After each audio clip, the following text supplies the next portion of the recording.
ಈ ರಕ್ಷಿತಾ ಶೆಟ್ಟಿ ಎಷ್ಟು ಒಳ್ಳೆ ಹುಡುಗಿ ಅನ್ನೋದಕ್ಕೆ ಬೆಸ್ಟ್ ಎಕ್ಸಾಂಪಲ್ ಹೇಳ್ತೀನಿ ಕೇಳಿ.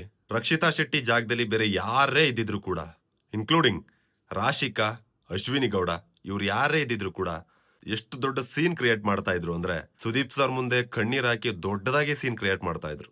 ಆದ್ರೆ ರಕ್ಷಿತಾ ಶೆಟ್ಟಿ ಸೈಲೆಂಟ್ ಆಗಿ ಕೂತಿದ್ಲು. ಅಷ್ಟು ಜನ ಅಷ್ಟು ಕಂಪ್ಲೇಂಟ್ ಮಾಡ್ತಾ ಇದ್ರು ಕೂಡ, ತನ್ನತ್ರ ಒಂದು ಅಸ್ತ್ರ ಇತ್ತು. ಸಾರ್, ನನ್ನ ಬಟ್ಟೆನ ಓಪನ್ ಮಾಡಿದ್ದಾರೆ. ಬಿಗ್ ಬಾಸ್ ಲೈವ್ ಕ್ಯಾಮ್ರಾಗಳಿರುತ್ತೆ. ನನ್ನ ಟೀ ಶರ್ಟ್ ಓಪನ್ ಆಗಿ ನನ್ನ ಒಂದು ಇನ್ನರ್ ವೇರ್ ಕಾಣಿಸೋ ರೀತಿ ಬಟ್ಟೆನ ಹಿಡ್ದಿದ್ದಾರೆ ಅಂತಂದೇಳಿ ಅವಳು ಒಂದು ಮಾತು ಹೇಳಿದಿದ್ರು ಕೂಡ, ಅಲ್ಲಿರ್ತಕ್ಕಂಥ ಅಷ್ಟು ಜನ ಯಾರು ಅಪವಾದ ಮಾಡಿದ್ರೋ ಅಷ್ಟು ಜನಕ್ಕೆ ಸುದೀಪ್ ಸರ್ ಉಚ್ಚೆ ವಹಿಸ್ಬಿಡ್ತಾ ಇದ್ರು. ಆದ್ರೆ ಆ ಕೆಲಸನ ರಕ್ಷಿತಾ ಶೆಟ್ಟಿ ಮಾಡ್ಲಿಲ್ಲ.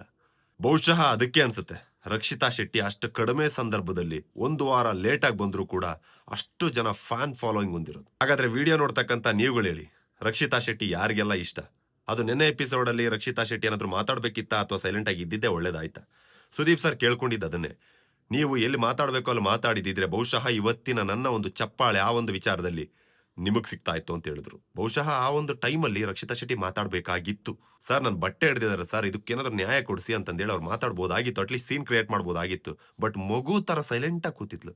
ತನ್ ಮೇಲೆ ಯಾರಾದ್ರೂ ಜಗಳಕ್ಕೆ ಬಂದ್ರೆ ಹುಲಿ ತರ ಎಗರಾಡ್ತಕ್ಕಂಥ ಹುಡುಗಿ, ಅಲ್ಲಿ ಅಷ್ಟು ದೊಡ್ಡ ಸೀನ್ ಕ್ರಿಯೇಟ್ ಆಗಿ ಅಷ್ಟು ಜನ ತಪ್ಪೇ ಮಾಡದೆ ಹೋದ್ರು ಕೂಡ ತನ್ನ ಮೇಲೆ ತಪ್ಪು ಹೊರಿಸ್ತಾ ಇದ್ರೆ ಸೈಲೆಂಟ್ ಆಗಿ ಮಗು ತರ ಕೂತಿದ್ಲು. ದಟ್ಸ್ ವೈ ಯಾಕೆ ರಕ್ಷಿತಾ ಶೆಟ್ಟಿನ ಅಷ್ಟು ಜನ ಇಷ್ಟಪಡ್ತಾ ಇದಾರೆ ಅಂದ್ರೆ ಈ ತರದ ಒಂದಷ್ಟು ಗುಣಗಳಿರೋದ್ರಿಂದ. ಆದ್ರೆ ಕೆಲವೊಬ್ರು ಹೇಳ್ತಾ ಇದಾರೆ ಬಿಗ್ ಬಾಸ್ ಮನೇಲಿ ಕೂತ್ಕೊಂಡು Rakshita Shetty she is fake ಅಂತ. ಏನ್ ಹೇಳ್ತೀರಾ ಅದ್ರ ಬಗ್ಗೆ? ಈ ಫೇಕ್ ನಾಯಿಗಳು ಯಾರು? ಕಮೆಂಟ್ ಅಲ್ಲಿ ತಿಳಿಸಿ. ಮೊದ್ಲ ನಾಯಿಗಳನ್ನ ಬಿಗ್ ಬಾಸ್ ಮನೆಯಿಂದ ಆಚೆ ಹಾಕ್ಸೋಣ.